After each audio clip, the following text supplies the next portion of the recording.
Praise God, praise the Lord. Salamat sa Dios nga ning taknaa mapadayon sab nato ang ato nga Bible study dinhi sa programa tang The Sovereign Grace Hour nga mabati nato nining maong radio station sa matag yun aron nga oras. And this time, mga igsoon, mag-aadto ta sa ato ang pagtuon o pag-meditate sa pulong sa Ginoo. Ato ang abrihan na itong mga Biblia diri sa Proverbs chapter 21 verse 5. Proverbio kapitulo 21 versikulo 5. Nag-ingon ang Biblia, ang mga hunahuna sa makugihon nagapadulong ngadto sa pagkadagaya apan ang tagsatagsa ka madali-dalion nagadali lamang sa kawaladon. There is sa English version, the thoughts of the diligent tend only to plenteousness, but of everyone that is hasty only to want. Kaning diri nga the thoughts of the diligent tend only to plenteousness, nagatudlo ka nato sa value or bili sa kanang maampingong pagplano uban sa padayon nga paningkamot. Kini ginatudlo again, nagatudlo ka nato sa value of careful planning kauban ang with steady effort. Kaning thoughts of the diligent diri pasabot sa una kanang maampingong paghuna-huna. Apil po dira kanang maayong pagplano, careful planning, and kaning consistent nga effort, meaning na ay pagpadayon diha sa pagpaningkamot. O kaning diligence dili pasabot kay tungod ang usa ka tao busy pasabot nga diligent na siya, no, dili maghisgot na ni taog diligence pasabot na ay thoughtful nga trabaho, una-unaan nga trabaho nga gigiyahan or guided by wisdom. Pasabot ang usa ka tawo naga-build siya gradually, hinahinay, ug gina-avoid niya ang mga unnecessary nga mga losses or loss. And because hinahinay iyang growth, eventually magtubo siya steady ug gamay ang mga palpak na mahitabo. So kani nga principle mag-apply ni dili lang sa material nga pagkinabuhi but also to our spiritual growth. Ang usa ka diligent na Kristohanon regularly nagabasa sa scripture, consistent sa iyahang pagampo o nagalakaw diha with patience tubangan sa Ginoo, of course with obedience. So usually nagagrow siya strong or ligon diya sa pagtuo over time. In contrast, sa kabaliktaran, dili gyapon sa verse ingon diri but of everyone that is hasty only to want. So ang ginatudlo diri kanato, ang pagdali-dali di ay leads to loss kanang pagkawaladon.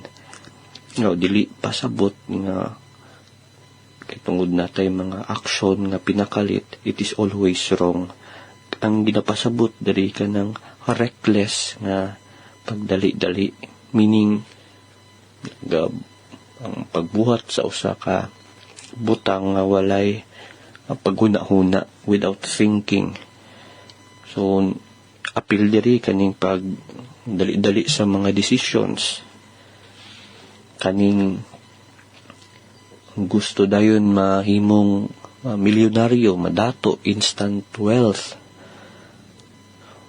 ug apil po diri ka ng pag-refuse sa proseso. Dili ta gusto moagi, or ang sa dili gusto moagi sa kanang dugay nga proseso, ug kaning reckless pud nga action pasabot pud nini pagbuhat sa usa ka butang nga walay apil nga kaalam. Ang usa ka person o usa ka tao nga determine nga gusto siya mahimong dato pinakalit, even if right or wrong iyang mga actions, ingon ng Biblia, it will often, or he will end up in poverty. Mahulog siya sa ulahi diya sa kawadradon. May mo siyang pobre, maglisod siya. Sa spiritual pud nga bahin, in the same principle applies. Ang impatience nato diha sa mga timing sa Ginoo, mag-lead kini sa mga poor decisions and eventually regret or naay pagmahay. No, diri sa Bible natin makita nga mga examples nga ato kining ma-apply ning Proverbs 21 verse 5. Atong unang mahinumduman ang story ni Joseph. Kahinumdum mo katong si Pharaoh na siya'y na-bother siya, na si trouble si iyahang damgo, o gi-interpret kini ni Joseph nga ang pag-interpret ni Joseph moabot ang 7 years of abundance, daghan og mga tanom, mapuno ilang mga bodega, ug mo-follow pud ang 7 years of famine. So pag interpret ni Joseph ato, o itong igamit to sa Ginoo aron siya mahimong right hand ni Pharaoh. So pag-abot sa time of famine, si Joseph wala siya nagpanic, wala siya nag-rush or kanang nagdali-dali. Kay tungod before sa famine, nagpropose na siya og wise, maalamon long-term nga plano.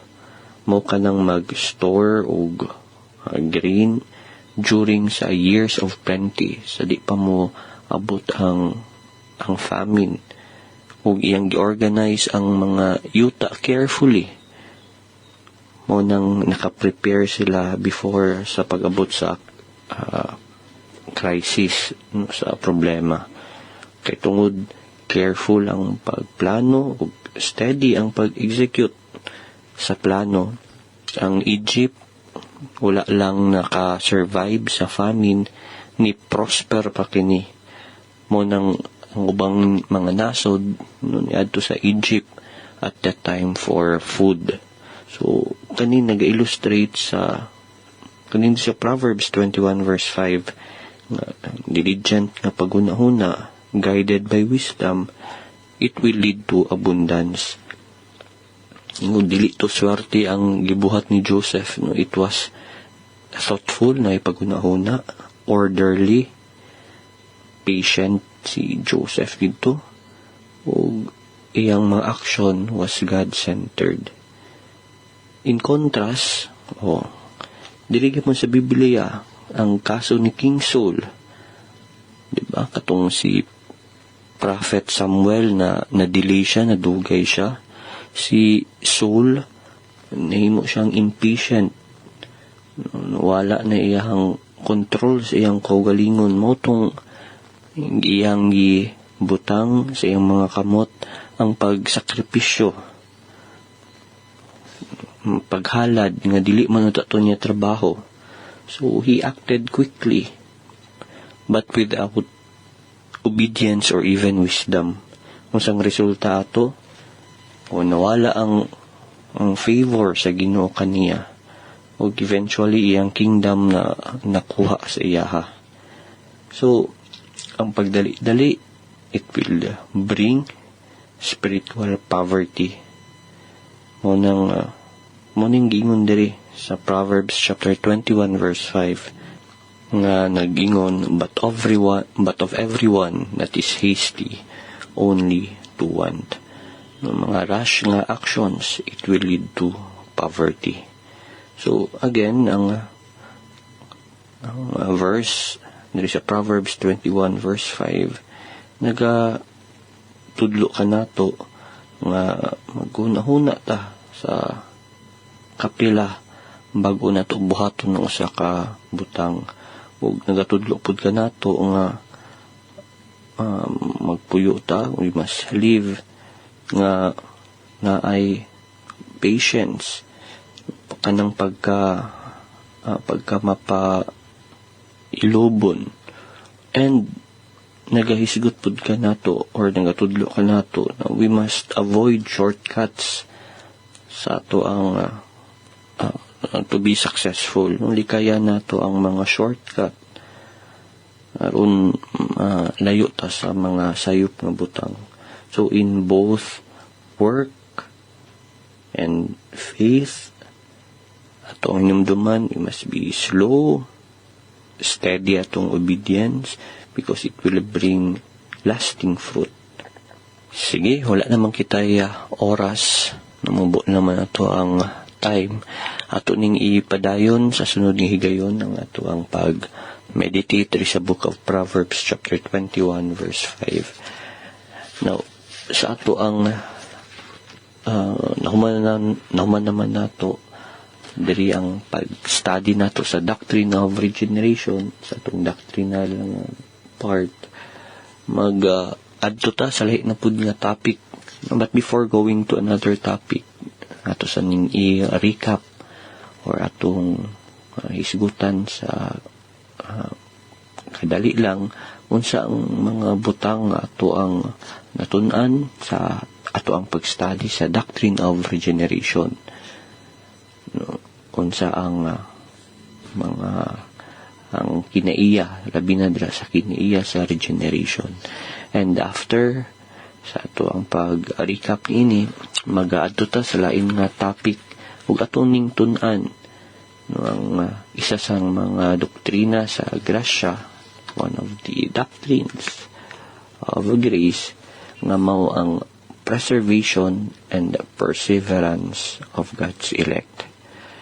So, daghan ang tuo o supak sa pagtulunan nga once ang usa ka tao luwas, kanunay na kini nga luwas. Many mga religious groups gina-oppose kini nga pagtulunan. Ilang mga argument kay kung luwas na ka, anong mamatay pa man ka, o wala nila nakitaan ang difference sa spiritual o physical nga salvation. Now, ang morning mga tunan na to sa pipila na pud ka adlaw, simana, or even months. So, morning ang last point sa doctrines of grace, ang preservation of God, no, God's preservation sa ihang mga tao. Sige mga igsuon, bago ta matapos, kung ikaw dili ka pa sure sa imong salvation, the Bible says, repent, believe the gospel.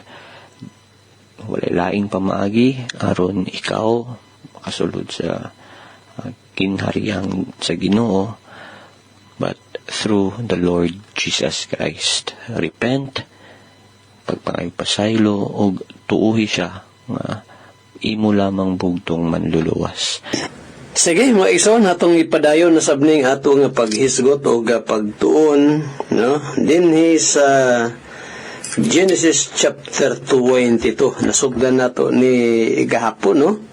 Ato ni sugdan gahapon nga din atong giuluhan kining maong pagtuo nato there is chapter 22 Genesis o the trial of Abraham and Sarah. Ato pa sa magtiayon nganong ato ning tawgon og pagsulay ni Abraham, di lang ni Abraham kundi kang Sarah usab kay ila namang anak mo ina involve ani. Iyon pa sa Ginoo sa kang Abraham, versikulo 1, iyon niya, Abraham, yun niya naman ko, Lord, here I am, take now thy son, thine only son, Isaac, whom thou lovest.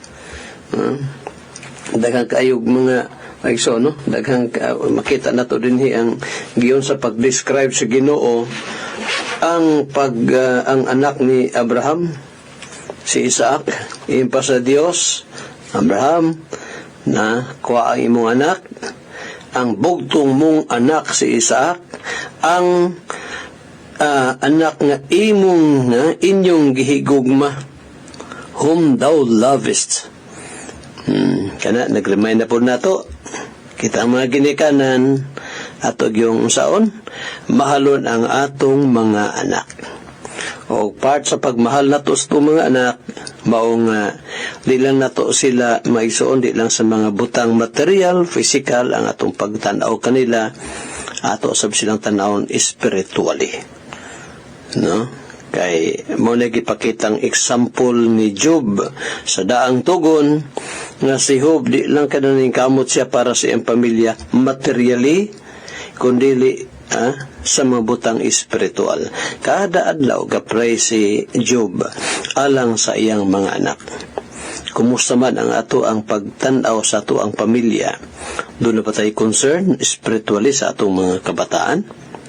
Ato ba silang karon na ginadala sa pag-ampo? Sa wala pa mga save nato nga mga minahal sa kinabuhi, ato bang karon na ginahangyo sa Ginoo nga unta kaluyan sila sa Dios? Mo na higala, no? Samtang may panahon pa ato ginang himuon nito kanila. Og usa ka paagi nga diin mahimutang concern spiritually sa atong mga kabataan, agdahon na to sila kundi man sila makamatag sa iyo, labi nag mga batanon, kusog kay na muhagok ba, umata na tag alas 6 na sa buntag, alas 7 labi na ning Y klase, no? By regular classes ba. So, ino na lang, sige, tanaw mo sa YouTube. Paminaw mo, ito silang paibaluon. YouTube sa Sovereign Grace Hour. Kaya tingalig ang tanaw po, katong mga boxing, o sa to'y laing tanaw niya na, no? Paminaw na to sila sa atong programa, the Sovereign Grace Hour. O niya, din sa to ang mga programa sa radyo. O sana, higala, sa mahimo na itong paagi aron nga sila makadungog sa gospel. So diri, iyo pa ni Abraham, brother sa Dios kang Abraham. Abraham, nakuha ang imong anak, ang imong bugtong anak, and then thine only son, Isaac, whom thou lovest, nga imong gimahal, and get thee into the land of Moriah, and offer him for a burnt offering upon one of the mountains, which I will tell thee of. Muna'y sugo sa Dios kang Abraham. Ninanong naapil kay to Sarah ani? Kay siyempre, alag di apil mo Sarah din nga siya may nagsabak, di man si Abraham. Pero naara ba sa proverbio maigsoon? Mga anak, mahal ang imong amahan nga mo'y nagsabak nimo. Amahan ang giingon dito. Dili inahan. Nga naman na, pastor. Nasa taong kadali, nakabantay mo di, mabalikan na to ni Genesis chapter 22. Proverbio kapitulo 20, kung ako malimot, 23. Yun din, 23 sa Proverbio, niya, versikulo 22. Hearken, Proverbs 23 and then verse 22. Hearken unto thy father that begat thee, and despise not thy mother when she is old. Anak, ingon din no, patalinghugi ang imong amahan nga maoy nagsabak nimo. Og dili mo pagtamayon ang imong inahan kung siya matigulang na. Mo nang mga anak in taon ay taon mo sukol sa ginikanan. Kung gusto mo blessing o kita pong mga ginikanan, sulti may mayan gyud na sila. Nya pakita ang bersikulo. Ay lang na yung istorya niya, dala kasaba di. May kung mahimo kita ang bersikulo. Tanawa ra gon ni nako. Kining verse 22. Ano man mga ikaw may nagsabak di mas si Papa man nagingon siyempre ang bot pasabot ana maigsoon no as a father tingon nga di man po magburos ng mama kung wa po lang amahan. So sa kinatibukan ang ginatudlo mo sa Biblia maigsoon ang head of the family di man gud ang babae ang inahan kundi ang amahan.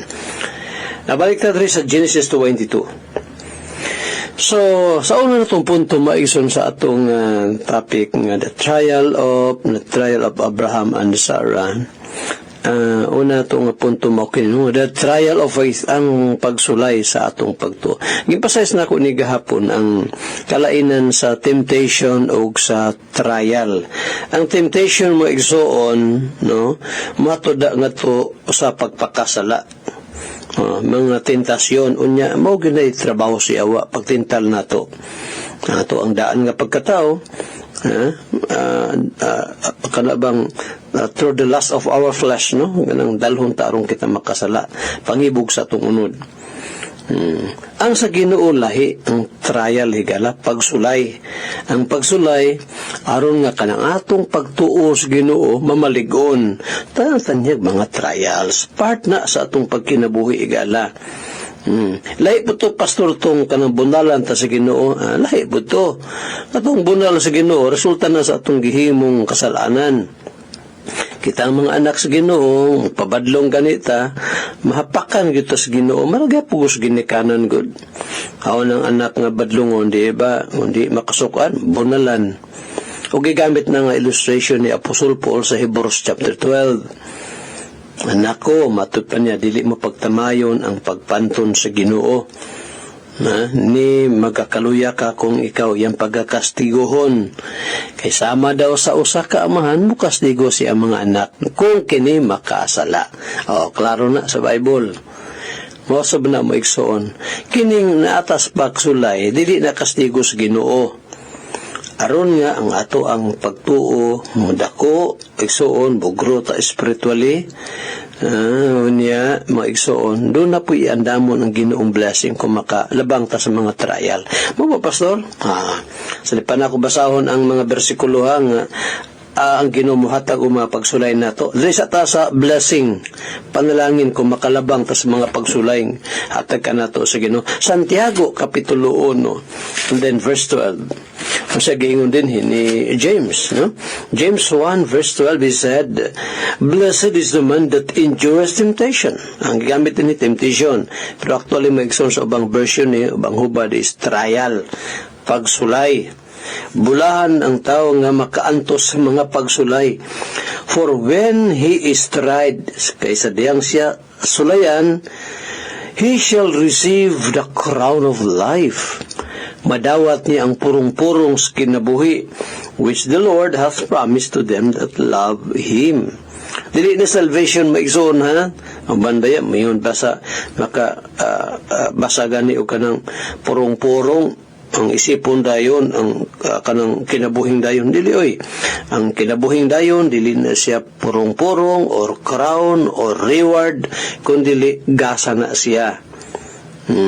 Gasa na dili na bunga sa atong paningkamot. Kini maisuon purong-purong ganti ni ihatag sa Ginoo sa mga anak niya nga makalabang sa mga pagsulay. Pastor, kung di kalabang, kanang di kakaya sa pagsulay, di way madawat nga ganti, luwas gihapon, walay madawat nga ganti, niya nang bahina. Lima mo to kaklaseng ganting ihatag niya sa Ginoo. Usa dito naiganti para sa mga matinumanon nga mga alagad sa Ginoo. Sana no? Isa na to na isgutan, mga isoon ulo na isgutan naman na to na sunahan, no? O kaniyad to. Balik tas Genesis 22. So, ang katuyuan sa mga trials maigsuon, no, aron nga mamalig-on ta sa atong pagtuo. Sa unang Korinto kapitulo 10, no, tanawan nyo ni, no? 1 Corinthians, and then chapter 10, and then verse 13. Ang context diri maigsoon, ang mga bersikulo, palibot ng bersikulo din nagpahinumdom si Apostol Paul mahitungod ni atong mga Israelites nga milabang gikas Ehipto ngadto sa land of promise. Labang sila dito sa Red Sea. Daghan dito gani ang nangamatay tungod sa ilahang pagkabagot-butan. Mo nang naay giingon din sa verse 13, there hath no temptation or trial, ang pasabutan ni pagsulay, taking you but such as is common to man. But God is faithful, who will not suffer you to be tempted above that you are able, but will with the temptation or trial no also make a way to escape, that ye may be able to bear it. Ang giingon ni Apostol Paul diri maigsoon, no, nga wa day mga pagsulay nga dili mo abot sa tao nga di niya makaya. Basta mga trials maigsoon, mga pagsulay kaya na to na. Nya di pod mohatag ang Ginoo maigsoon sa pagsulay nga di na to makaya. Basta na atas pagsulay kaya na to na. Unya sagad ginhatag ni sa Ginoo sa mga kanakan. Ayaw expect di ta magdahom ba nga sa dihang kita mi-surrender atong kinabuhi dito sa Ginoo, diya sa Ginoo. Wa na mga pagsulay nato. Dili hindi na mauhigala, mali na yung maayo ning mahimot ang anak sa Ginoo kay wa na tay mga pagsulay sa iyo. Daghan hinuoy pagsulay. Kaya lang ang nakalindot kay na ay Ginoong mutabang nato. Di ba si muhatag higala sa di nato makaya. Manang usay pagsusuloy problema ang atong giatubang, basta wala involvement sa sala, kanang ginayon na kung wala involvement sa sala, kanang dili resulta sa atong kasalanan nga nag-antos na ron. O na ay mga pagsulay, kanang miabot na to nga mga butang ba nga, actually na mahitawag na itong trial maigsoon, kung dili kastigo na, basta maghimo ta og di maayo, hibunalan kita sa Ginoo. Mo na mag-suffer ta. Pero on the other hand, may susalaing bahin kung wala tanaw na to magoy gihimong dautan nung naaman ni pagsulay ni si Ginoo mutong kang Abraham. Sa tuig yun, balikan ako basa unang Korinto kapitulo 10 kunya versikulo 13, no? Mato pa ni Pablo din, Apostol Paul, he said, kaninyo walay nakaabot bisan unsang pagpanulay, tama ni, no? Ang trial nga dili maanto sa tao. Ang Dios kasaligan og dili niya itugot kamo nga pagpanulayon sa labaw sa inyong kaarangan sa makaya nato, labaw sa sa makaya nato, dili gihatag na sa Ginoo nga pagsulay kay kaya nato. Pinagi siyang tabang, no? Apan uban sa pagpanulay siya magatagana o sa buglutsanan sa paglikay aron kamo makahimo sa pagantos niini. See? Mo na kining panahon sa pandemic maigsoon, di tapasagdan si Ginoo unya daghang kay mga lesson ni hatag ang Ginoo kanato. Wala nga part na sa ato nga pag-serve sa Ginoo, mga trials sa atong kinabuhi. Mo man kang Abraham. Managot kung imo tanawon maigsoon, okay na ba itong fellowship sa Ginoo din ni Abraham ug sa Ginoo? Gampo gani siya sa verse 33, di ba? Genesis 21, then verse 33.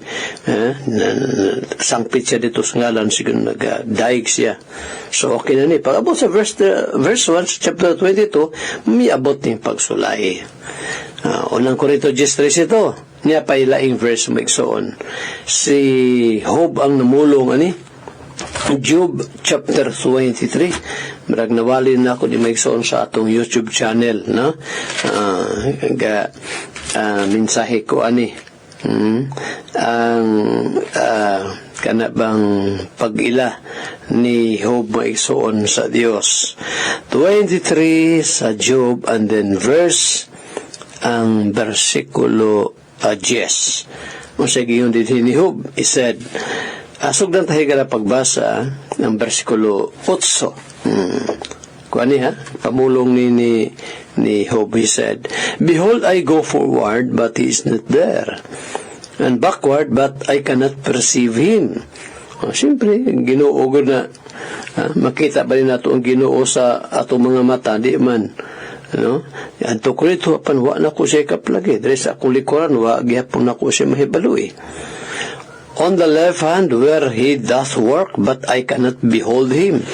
He hideth himself on the right hand, that I cannot see him. Yun ang Ginoo, magsuon. Di nato siya makita, kaya siya espiritu man. Verse 10, igon din he, "But he knoweth the way that I take. When he hath tried me, I shall comfort as gold." Sa daigi iyon din hinihog maigsoon, sa dihang ako iyang pagasulayon. So, ang mga great men of the past maigsoon, no? Mga batugang tao sa miaging kapanonan, miagi sila mga pagsulay. Pareharan na sa kinibang mga sundalo bitaw. Abi mo ka ng mga general ba, no? Mga dagkog, mga dagkog ranggo na magyun na, no? Abi yung gawa na muagi ka ng kamang-kamang din na siyota, agin na sila, ngalangag dito sa general. Sugod ginas pormiro maigsoon, gikan pa sa training palang daanan na, wala na, grabing antusan na. Dili man na mahimong general kung wa na muagi mga pagsulay. Mausab na maigsoon kita, dili ta maligon sa itong pagtuog, di ta tagaan sa ginog mga trials. Manong si Job, iyang gisulti ni, no? Nindutan niya giingon, ingon niya, apan siya ang Diyos sa hebalo sa dalan nga akong pagapadulngan. Sa diha nga ako masulayan na niya, mugula ako ingon sa bulawan. See? Kita ni mo diya maiso, no? Kaya mga pagsulay sa atong life. Aron nga, unaligonon ta niya. Makakita ta ba? Trial ra ni. Gamay ra ni pagsulayan ni. Kung sa istorya pa namo ni Malo, kung si Malo pa pasulti yun, gamay ani pagsulayan ni. May gani, yun anira. Kaysa iyatang gilabay ito sa imperno. Kabitaw, no? Kabitaw, kanang naata maigsoon sa kalisdanan. Unya, na mga kalisod nga atong agian. Pagkahuman, analayso nato nga kung wa taluwasa sa Ginoo, asa man padung ang taong wa maluwas. Diba, ingon sa Biblia, ang atuslinaw nga kalayo. Huwag mag-anto siya dito sa walay katapusan. May gani, kaluyan pata sa Ginoo. See? Wala maisol, kung ato lang palawman ang gitawag doktrina sa mga Kristohadre sa Biblia alang sa iyang mga kanakan, kining atong pagkahimong anak ba, kita mga giluwas sa Ginoo by His grace.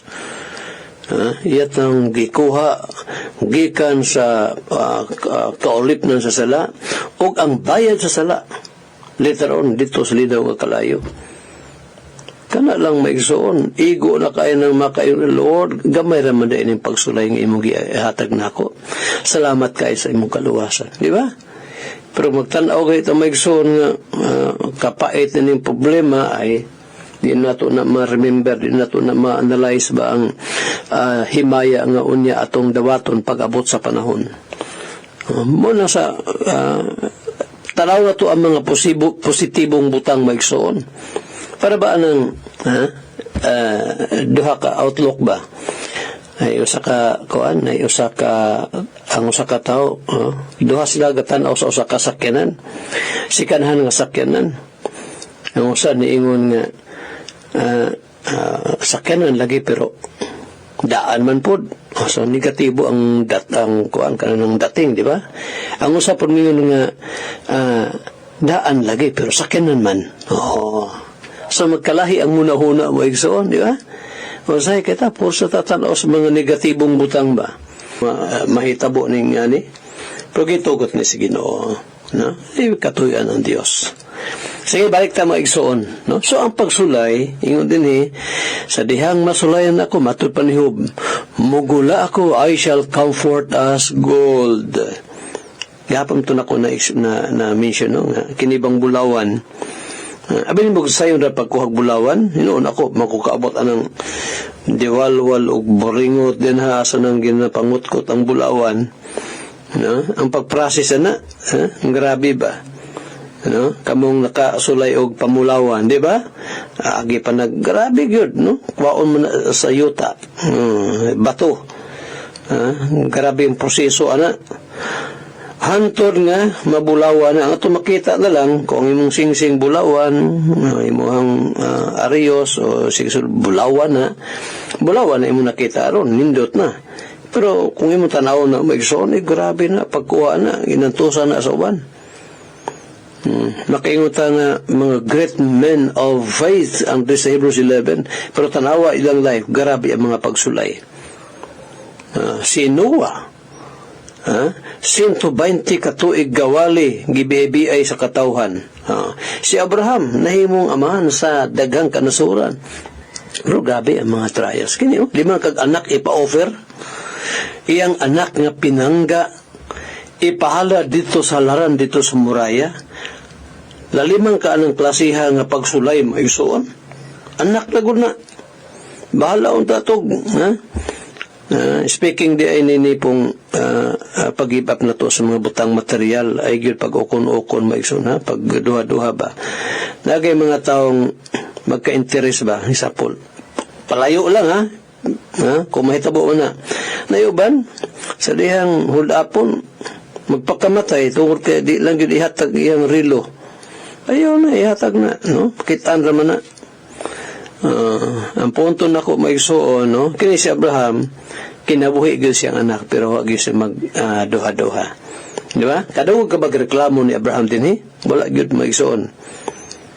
Mausab si Sarah, mo nang naapil na to ni Sarah.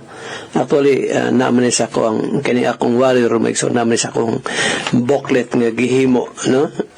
Sermon outlines. Kung naamo na, nana katong pagsulay ni Abraham. Kini akong giapil Sarah diri. Ini sa ito ang topic karon. Tungod kay, imagine, si Sarah, mo'y nagsabak. Di ka gyud kabasa rin ni Sarah maisang gareklamo. Basahan ng Genesis chapter 22. Da nagbalik-balik kag basa na kung naabay, misag kamay lang kayong butang reklamo ni Sarah. Wala.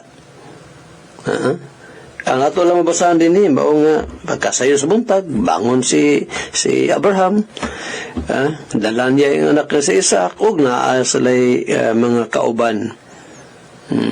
Padong dito sa bukid sa muraya, tulo ka adlaw maigsoon binaktasay, or sakay baka to sila gasno, or sa kisakyan nila. For sure, wag ito taxi atong panahon na. 3 days pa, pwede mo ito sunahan ra, pero kung grabe na, ang Ginoo maigsoon. Nahimo laging amahan sa pagtuo si Abraham sa daghang kanasuran, pero grabe po ang naagan niyang mga pagsulay. No? Mo na ang mga bata, mga batanon, dili mo pwede mo kanang mulabaw sa mga tiguang unas na sa pangidaron. Mo nang naagi pagtahod, labi na gyud mga igsuon sa mga dunay mga nahimo na naagi pagtahod din no? Okay, balik ta maigsoon sa trial o pagsulay sa pagtuo ni Abraham. Unsay katuyuan? Mga igsoon aron paglig-on ka nato, no? Mato panihog mugawas akong sama sa bulawan. Unang Pedro kapitulo 1. Napatay oras, ato ni Mason ipadayon ipadayon ito ni Sir ngayon matay oras day napay versikulo 1 Peter basa lang ninyo niya unang Pedro kapitulo 1 niya ato ni discuss sa sunod pang higayon unang Pedro 1 unang Pedro 4 o daghan pang mga verses atong pagtagad. Salamat sa panahong gihatag ka nato sige no higala sa imong pagpaminaw karon tingalig wala ka pa makasinatis kaluwasan dumini ang imong kaluwasan diha lang gid kang Kristo Jesus na kasalalay. Repent of your sins and then trust Christ as your Lord and personal Savior. Hantod sa adlawng Sabado, Sunod adlaw kini yung higala sa kahanginan Andres Atob Jr. manamilit na sab magaingon ang Dios magapanalangin kanatong tanan.